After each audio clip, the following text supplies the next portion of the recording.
آمنت باللہ صدق اللہ مولانا العظیم وقال النبی صلی اللہ علیہ وسلم ادبوا اولادکم علی ثلاث خصال حب نبیکم وحب اہل بیتہ وعلی تلاوۃ القرآن صدق اللہ مولانا العظیم وصدق رسولہ النبی الکریم ونحن علی ذلک لمن الشاہدین والشاکرین والحمد للہ رب العالمین۔ حضرات گرامی، آپ ان علماء کرام کے چہرے کی زیارت کرتے رہیں۔ اللہ کے رسول صلی اللہ علیہ وسلم ارشاد فرماتے ہیں نظرۃ الی العالم احب الی من سنۃ صیامها وقیامها، کہ ایک عالم باعمل کے چہرے کی زیارت کرنا میرے نزدیک 1 سال نفلی عبادت سے بہتر ہے۔ تو آپ علماء کرام کے چہرے کی زیارت کرتے رہیں اور ماحول پرسکون بنائے رکھیں۔ زیادہ اٹھک بیٹھک کریں گے تو ایسا لگے گا کہ آپ سامنے کے ملک نہیں ہیں۔ آپ امام حسین کے منفی میں بیٹھے ہوئے ہیں، اپنے دونوں ہاتھوں کو فضا میں لہرائیے اور کہیے یا حسین۔ ماشاءاللہ، جھکتا ہے جو بھی خالق اکبر کے سامنے، جھکتا ہے جو بھی خالق اکبر کے سامنے، تلوار بھی لرزتی ہے اس سر کے سامنے، اور پانی جنہوں نے بند کیا تھا میرے حسین پر، پیاسے کھڑے رہیں گے ساقی کوثر کے سامنے۔ سبحان اللہ، سبحان اللہ۔ حضرات گرامی، میں نے آپ کے سامنے میں قرآن مقدس کی ایک آیت کریمہ کا تلاوت کرنے کا شرف حاصل کیا۔ اس کے ساتھ ہی ساتھ میں نے آپ کے سامنے میں ایک حدیث پاک آپ کے سامنے پیش کیا۔ وہ حدیث پاک یہ تھی ادبوا اولادکم علی ثلاث خصال، اپنے بچوں کو 3 چیز کے بارے میں تعلیم دیں۔ 3 چیزیں کے بارے میں کیا ہے؟ سب سے پہلی چیز ہے نبی کی محبت۔ سب سے پہلے چیز کیا ہے؟ نبی کی محبت کے بارے میں آپ تعلیم دیجیے۔ دوسری چیز کیا ہے؟ نبی کے گھر والے جیسے امام حسن ہے، امام حسین ہے، حضرت علی ہے، حضرت فاطمہ الزہرا ہے، اور جتنے بھی خاندان نبوت کے چشم و چراغ ہیں ان تمامی لوگوں سے محبت کرنا، اور ساتھ ہی ساتھ قرآن کے تعلیم کے اوپر توجہ دلانا۔ تو آپ کہ نبی ہمارے طرف بڑے بھائی ہے، یا نبی کی تعظیم ایسے کرو جیسے اپنے بڑے بھائی کی کرتے ہو، کیا یہ محبت ہے؟ یہ محبت حقیقت میں محبت نہیں ہے، بلکہ محبت ایسی ہونی چاہیے کہ جب ابو جہل نے نبی کریم صلی اللہ علیہ وسلم سے کہا تھا کہ اے محمد تم سب سے بدصورت ہو، اس وقت حضرت حسان بن ثابت رضی اللہ عنہ نے ارشاد فرمایا تھا وَأَحْسَنُ مِنْكَ لَمْ تَرَ قَطُّ عَيْنٌ وَأَجْمَلُ مِنْكَ لَمْ تَلِدْ النِّسَاءُ خُلِقْتَ مُبَرَّأً مِنْ كُلِّ عَيْبٍ كَأَنَّكَ قَدْ خُلِقْتَ كَمَا تَشَاءُ۔ یا رسول اللہ صلی اللہ تعالی علیہ وسلم، میں نے آپ سے زیادہ کسی حسین و جمیل کو نہیں دیکھا۔ یا رسول اللہ صلی اللہ علیہ وسلم، آپ سے زیادہ کسی حسین و جمیل مانے کوئی اینٹ لا رہا ہے، کوئی سیمنٹ لا رہا ہے، کوئی چھوٹے چھوٹے کام کر رہا ہے۔ مسلمانوں نے یہ سوچا کہ اگر ان لوگوں کو ہم سے دشمنی ہوگی، بچوں سے تو کوئی دشمنی نہیں ہوگی، لیکن ان انگریزوں نے بچوں پر رحم نہیں کیا اور 17 راؤنڈ فائر کر کے تمام مسلمان کے بچوں کو مار دیا گیا۔ کیا آپ کو یہ واقعہ یاد ہے؟ آپ کو یاد نہیں ہے؟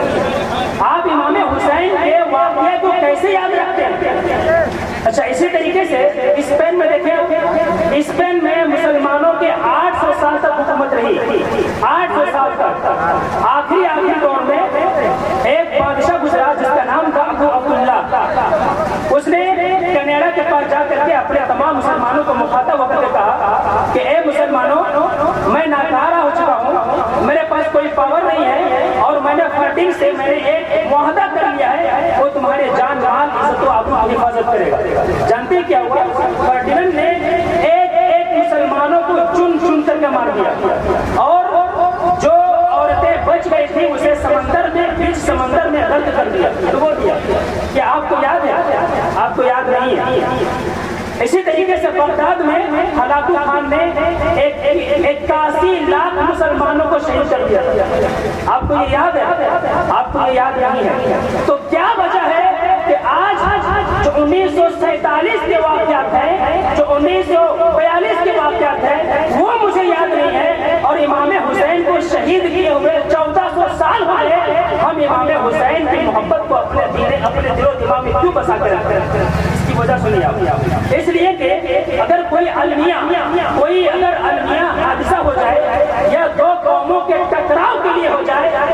ہمیشہ ہمیشہ کے لیے بجھا دیا جاتا ہے، ہمیشہ ہمیشہ کے لیے بھلا دیا جاتا ہے، لیکن جو حادثہ، جو واقعہ کسی تنظیم کی ترقی کے لیے ہو، کسی نظام کے خاطر ہو، تو وہ واقعہ بھلایا نہیں جاتا ہے۔ اور امام حسین کا جو واقعہ تھا، یہ دو قوموں کے آپسی ٹکراؤ کے لیے نہیں تھا، بلکہ اسلام کے تعلیم کے لیے تھا، قرآن کے تعلیم کے لیے تھا۔ تو جب تک اسلام باقی رہے گا امام حسین کا چرچا ہوتا رہے گا، جب تک قرآن باقی رہے گا امام حسین کا چرچا باقی ہوتا رہے گا۔ اور امام حسین نے کربلا کی دھرتی پر اپنی گردن کو شہید کر دیا اور دنیا والوں کو یہ پیغام دے دیا، اے دنیا والوں سنو سنو، تم غور سے سنو، جب بات آ جائے اسلام کے اوپر، جب بات آ جائے قرآن کے اوپر، تو تم دنیا والوں سے یہ کہہ دینا، تم جان مانگو گے تو جان دے دیں گے، تم مان مانگو گے تو مان دے دیں گے، مگر نہ ہم سے یہ ہو سکے گا نبی کا جب جلال۔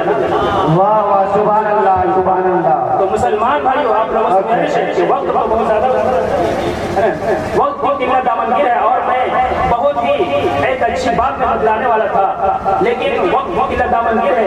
انشاءاللہ اگر وقت ملے گا تو انشاءاللہ الرحمن میں آپ کو بتلانے کی کوشش کروں گا۔ وما علینا الا البلاغ المبین۔ السلام علیکم ورحمۃ اللہ وبرکاتہ۔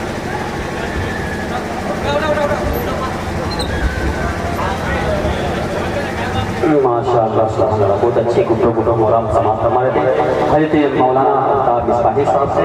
آپ حضرات جس طرح سے ابھی تک محبتوں سے سماعت کرتے آئے ہیں، یقین مانے ہم ابھی بھی وہی امید آپ سے کر رہے ہیں۔ ایک بار بولیے سبحان اللہ سبحان اللہ۔ سب لوگ نہیں بول رہے، آپ لوگ بھی بولیے سبحان اللہ۔ شہید اگر عباس نہ ہوتے، مولا علی عباس کو کون کون جانتے ہیں؟ ذرا ہاتھ اٹھا کے بولیے، مولا علی عباس کو کون کون جانتے ہیں؟ ماشاءاللہ، آپ شعر سنیں، شہید اگر عباس نہ ہوتے تو پھر کیا ہوتا؟